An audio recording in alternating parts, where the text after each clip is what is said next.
প্রিয় 18তম শিক্ষক নিবন্ধন পরীক্ষার্থীগণ, আসসালামু আলাইকুম। আজকে আমি একটি গুরুত্বপূর্ণ খবর নিয়ে হাজির হয়েছি।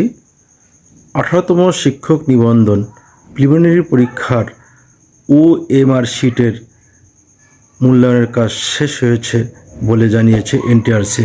এখন OMR শিটের স্ক্রিনিংয়ের কাজ চলছে। এই স্ক্রিনিংয়ের কাজ যত দ্রুত শেষ হবে তত দ্রুত 18তম শিক্ষক নিবন্ধন প্রিলিমিনারি ফল প্রকাশ করা হবে বলে জানিয়েছে সচিব মহোদয়।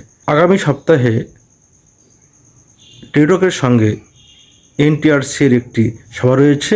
এই সভার আগে অথবা পরেই 18তম শিক্ষক নিবন্ধন প্রিলিমিনারি পরীক্ষার ফল প্রকাশ করা হবে বলে জানিয়েছে এনটিআরসি।